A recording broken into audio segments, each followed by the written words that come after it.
মধ্যরাতে অগ্নিকাণ্ড। বুধের লর্ডসের মোড়ের পর উত্তর কলকাতার নিমতলা মহর্ষি দেবেন্দ্র রোডে আচমকাই লেলিহান শিখা দেখতে পান স্থানীয়রা। ঘড়িতে তখন প্রায় রাত 2টো। 187 মহর্ষি দেবেন্দ্র রোড, সেখানে রাত 2টো নাগাদ হঠাৎই একটি কাঠের গোডাউন, সেখানে দেখা যায় অগ্নিকাণ্ডের ঘটনা। এই মুহূর্তে আবার চিত্র সাংবাদিক গোপাল তপাদার সেই ছবি তুলে ধরছে। দমকলের এই মুহূর্তে 20টি ইঞ্জিন একযোগে কাজ চালাচ্ছে। একেবারে কার্যত কালো ধোঁয়ায় গোটা এই কাঠের গোডাউনের যে অংশ, সেই অংশ ঢেকে গিয়েছে।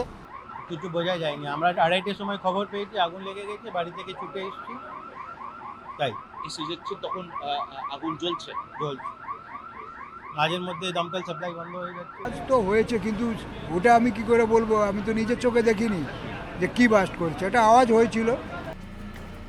গনগনে শিখা, কাঠের গোডাউন হওয়ায় দ্রুত ছড়ায় আগুন। বসতিপূর্ণ এলাকা হওয়ায় সিলিন্ডার বিস্ফোরণ হয় বলেও আশঙ্কা। রাতেই ঘটনাস্থলে পৌঁছন দমকল মন্ত্রী সুজিত বসু। 22টি ইঞ্জিন আগুন নিয়ন্ত্রণে আনতে সক্রিয় হয়, 3টি স্ট্যান্ড বাই। ফায়ার টেন্ডার কাজ করছে, গদিফা পাম্পও লাগানো হয়েছে, ট্রেলার পাম্প লাগানো হয়েছে, কিন্তু যেহেতু এখন ভাটা চলছে একটু জল পেতে অসুবিধে হচ্ছে, কিন্তু আমাদের গাড়িগুলোকে রিফিল করে আমরা আমাদের ফায়ার ব্রিগেডে যারা স্টাফেরা আছে এবং পুলিশ আছে সবাই সহযোগিতায় আগুনটা একটা জায়গার মধ্যে কন্ট্রোল হয়ে গেছে। এখন বাদবাকি এই আগুনটা ছড়াবে না, কিন্তু সময় লাগবে। রাত পেরিয়ে ভোর, দিনের আলো ফুটলেও আগুন জ্বলতে দেখা যায়। ধোঁয়ায় ঢাকা এলাকা। ঘটনাস্থলে পৌঁছন রাজ্যের মন্ত্রী শশী পাজা, এলাকার কাউন্সিলর মীরা হাজরা। যাদের গোদাম তাদের মজদুররাও থাকেন, আর আশেপাশে স্থানীয় মানুষ তো থাকেনি।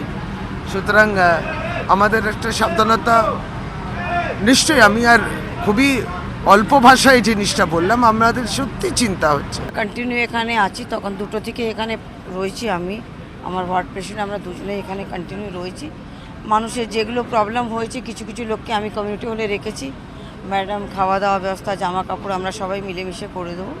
এখন কদিন থাকুক ওরা, তারপরে যাও, যেটুকু আমাদের করণীয় সমস্ত কিছু করবো। যে এই মুহূর্তে যে আগুনটা যে পজিশনে রয়েছে, একে কাঠের গুদাম, তার উপরে হচ্ছে গঙ্গার ধার। যেহেতু কাঠের গুদামে আগুন লেগেছে, ভেতরে ভেতরে ঘন আগুন রয়েছে, অর্থাৎ যেটাকে পকেট ফায়ারের আরেকটা এগিয়ে স্টেপ, সেটা সেই মুহূর্তে, এটা কিন্তু সেই মুহূর্তে সেই জায়গায় রয়েছে। এই কোনায় যে আগুনটি দেখা যাচ্ছে, এটা এই ভেতরে কিন্তু অলরেডি ভেতরে লেলিহান শিখা দেখা যাচ্ছে। তাহলে এই ধরনের অগ্নিকাণ্ড ঘটা সম্ভব নয়, এবং দমকল বাহিনীও জানাচ্ছেন যে অগ্নি সংযোগ হয়েছে, অর্থাৎ এটা ইলেকট্রিসিটি থেকে নয়, অগ্নি সংযোগ হয়েছে, সেই কারণেই এই আগুন। এবার তারা যদিও বলছেন পরীক্ষা নিরীক্ষা করে দেখা হবে। ইনজিওর বলতে মাইনর ইনজুরি অনেকে হয়েছে, আমি নিজেই ইনজিওর হয়েছি। দেখুন আমার হাতে ব্লিস্টারিং হয়েছে। তো এরকম আমাদের অনেক 4-5 জন স্টাফ এরকম ব্লিস্টারিংয়ের ইনজুরি। বসত বাড়ি ছিল, যারা আমরা ইনিশিয়ালি আমরা এসে লোককে রেস্কিউ করেছি, বার করে দিয়েছি, সেফলি তারা বাইরে চলে গেছে। রাত 2টোর সময় শোয়ার মধ্যে লেগেছে, কখন কি হতো। হ্যাঁ, তার মধ্যে বৌদির 20,000 টাকা নিয়ে আসতে রাখতে রাখতে সব চুরি হয়ে গেল জিনিসপত্র। আমরা শ্বশুর বাড়ি থেকে পালিয়ে এসেছি রাত্রিবেলা, এমন এমন কাণ্ড হয়েছে আমাদের। হ্যাঁ, সারা রাত সব বাচ্চারা এই তো কুলে বাচ্চা নিয়ে বসে রয়েছে। লর্ডসের মোড়ে লাগা আগুনের পোড়া গন্ধ এখনো ফুরায়নি। ঘণ্টা কানেকেরও কম দূরে নিমতলায় আগুন। দুর্ঘটনা নাকি গাফিলতি? আগুনের সঙ্গেই জ্বলন্ত প্রশ্ন। ক্যামেরায় গোপাল তপাদার ও সোনাই ঘোষের সঙ্গে শুভজিৎ দে, অবিরূপা হাজরা, খালেদ জামাল ও অবিরূপা সাহার রিপোর্ট, ক্যালকাটা নিউজ।